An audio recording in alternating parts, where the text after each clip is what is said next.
शीशे के सामने खड़े होकर उसने उसका नाम 3 बार लिया, Bloody Mary, Bloody Mary, Bloody Mary. और फिर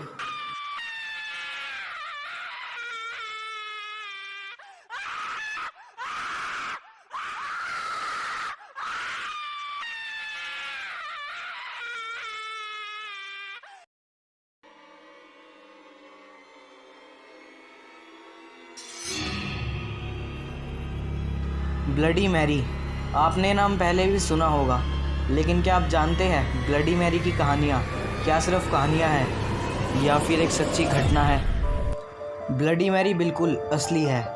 जी हाँ, सही सुना आपने, ब्लडी मैरी बिल्कुल रियल है और इतिहास इसका सबूत है। इतिहास में इसकी सारी जानकारी मौजूद है। ब्लडी मैरी और कोई नहीं बल्कि इंग्लैंड की रानी मैरी टुडोर थी।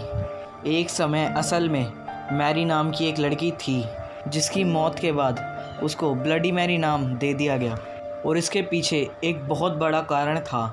ब्लडी मैरी के बारे में हम जो भी सुनते हैं वो सब सच है और हज़ारों नहीं लाखों लोगों ने इसे देखा है। तो आखिर ब्लडी मैरी आखिर है क्या? ब्लडी मैरी एक आत्मा है जिसको आप लोग रात में डेविल्स हॉर्स या फिर शैतानी घड़ी जो कि 2:33 से लेकर 3:33 पर ख़त्म होती है, इस समय के बीच में आप ब्लडी मैरी को देख सकते हो। एक मोमबत्ती लेकर अपने कमरे के बड़े से शीशे के पास जाकर खड़े हो जाओ और अगर कमरे के अंदर कोई लाइट का स्रोत है या फिर कोई और लाइट जल रही हो तो उस लाइट को बंद कर दो। जलती हुई सिर्फ मोमबत्ती होनी चाहिए और उसके बाद शीशे से थोड़ी दूरी पर खड़े हो जाओ और शीशे के पास आते आते 3 बार ब्लडी मैरी का नाम लो। 4 सेकंड बाद शीशे की तरफ देखना, आपको खुद के चेहरे के ऊपर किसी का चेहरा नज़र आने लगेगा जिसकी आंखों में से खून निकल रहा होगा और चेहरे पर एक नफ़रत होती है। जो मैंने आपको बताया ये एक फ़ेमस तरीका है ब्लडी मैरी से संपर्क करने का। ये जिन्होंने किया उन्होंने ऐसी ऐसी चीज़ों को अनुभव किया जिन्हें आप सोच भी नहीं सकते। इंग्लैंड के एक व्यक्ति ने बताया कि वो 2:40 पर अपने घर के शीशे के सामने एक मोमबत्ती लेकर खड़ा हो गया और उसने 3 बार नाम लिया।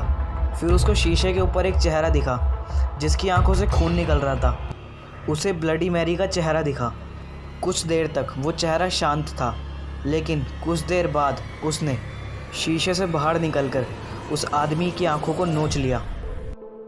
ये लोग तो फिर भी लकी थे क्योंकि इन लोगों ने तो सिर्फ अपनी आंखों को खोया था, लेकिन कईयों ने तो इसका नाम पुकारने के बाद अपनी जान तक को भी खो दिया। जो ज़िंदा बचे उनका कहना है कि उनको सपने में ब्लडी मैरी दिखती है। ये भी कहा जाता है कि अगर आपने 3 बारी ब्लडी मैरी बोलने के बाद आई स्टोल यूर बेबी बोल दिया तो इससे उसे और भी ज़्यादा गुस्सा आ जाएगा। आई स्टोल यूर बेबी इसका मतलब होता है मैंने तुम्हारा बच्चा चुराया, और इस बच्चे के पीछे की कहानी सुनकर आप दंग रह जाओगे।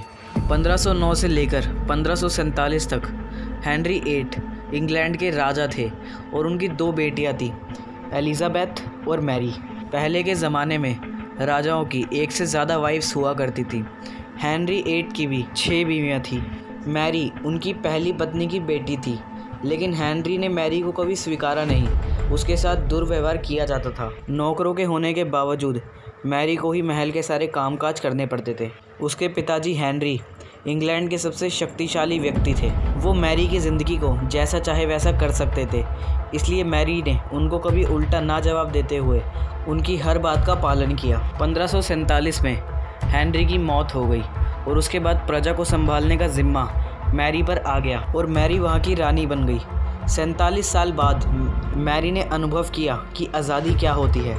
महारानी बनने के बाद अब वो जो चाहे वो कर सकती है, लेकिन बदकिस्मती से उस समय इंग्लैंड की हालत काफ़ी अच्छी नहीं थी। पूरा इंग्लैंड एक धर्म के बजाय 2 धर्मों में बट गया, प्रोटेस्टेंट्स एंड कैथोलिक। धर्मों को लेकर इंग्लैंड के अंदर लड़ाई चल रही थी, लेकिन मैरी चाहती थी कि इंग्लैंड के अंदर बस एक ही धर्म हो, लेकिन कई लोगों ने इस बात को नकार दिया था। प्रोटेस्टेंट्स ही बने रहना चाहते थे और कैथोलिक्स ही बने रहना चाहते थे। जो लोग मैरी की इस बात को नकार रहे थे, मैरी ने उन्हें मारने की सज़ा दे दी। जो लोग एक धर्म को मानने से इनकार कर रहे थे उन्हें ज़िंदा जला दिया गया। इसीलिए वहाँ के लोगों ने मैरी को नापसंद करना शुरू कर दिया और वहाँ के लोग मैरी को एक विलन के रूप में देखने लगे। मैरी के बारे में एक बात और कही जाती है कि वो नहाते वक्त पानी का इस्तेमाल नहीं करती थी, बल्कि वो खून से नहाया करती थी। मैरी का मानना था कि खून से नहाने से ज़्यादा समय तक जवान रहा जा सकता है। कुछ साल बाद मैरी की शादी भी हुई और वो एक नॉर्मल ज़िंदगी जीने लगी। मैरी को एक बच्चे की ज़रूरत थी क्योंकि अगला राजा उसी के बच्चे को चुना जाना था। कुछ दिनों बाद मैरी के गर्भवती होने की खबर आई। इससे मैरी बहुत खुश थी और पूरा इंग्लैंड इससे खुश था क्योंकि इंग्लैंड के होने वाले राजा जन्म लेने वाले थे। लेकिन उस समय बहुत अजीब सी चीज़ हुई, वो बच्चा जन्म ही नहीं लिया। और ये तो बहुत अजीब सी बात है क्योंकि ऐसी घटना इतिहास में पहले कभी नहीं हुई थी। कुछ महीनों तक मैरी की हालत ऐसी ही रही, लेकिन कुछ महीनों बाद उसका पेट वापस से नॉर्मल हो गया। उधर के झाड़ फूंक करने वालों ने बताया कि इतने महीनों तक मैरी के पेट में और कुछ नहीं बल्कि एक भूत निवास कर रहा था। इससे लोगों के मन में मैरी की छवि और भी ज़्यादा ख़राब हो गई। कुछ दिनों बाद पता चलता है कि मैरी के पेट में फिर से उस चुड़ैल का निवास शुरू हो जाता है। फिर से वो गर्भवती हुई, लेकिन कोई बच्चा नहीं हुआ। कुछ दिन बाद मैरी की मौत हो जाती है। उसकी इमेज पहले से ही लोगों के मन में अच्छी नहीं थी और उसके चाल चलन की वजह से लोग उसे निर्दयी मानते थे क्योंकि वो लोगों को ज़िंदा जलाया करती थी और खून से नहाया करती थी। जब वो घोस्ट चुड़ैल मैरी के पेट में गई और उसको कोई भी बच्चा नहीं हुआ, तब लोगों ने उसको श्रापित घोषित कर दिया और इसी के चलते उसका नाम पड़ा ब्लडी मैरी।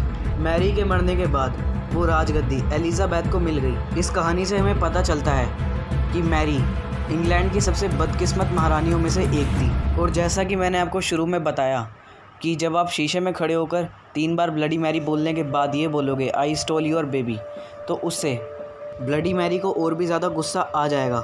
इसके पीछे की कहानी आपको पता चल चुकी है। मैरी एक बच्चे को चाहती थी, उसकी ये ख्वाहिश मरने के बाद अधूरी रह गई और उसकी ये चाह इतनी शक्तिशाली है कि उसकी आत्मा आज भी मौजूद है। और अगर शीशे के सामने खड़े होकर आप बोलते हो आई स्टोल योर बेबी, तो शायद ही आपकी जान बचे। कमेंट करके मुझे बताओ कि आपको वीडियो कैसी लगी, और अगर आपको वीडियो अच्छी लगी तो इसे लाइक करना, बुरी लगी हो तो डिसलाइक करना। लर्न फ्री को सब्सक्राइब करके ऐसी वीडियो 3 दिन बाद देखने का मौका पाए। और मिलते हैं अगली वीडियो में।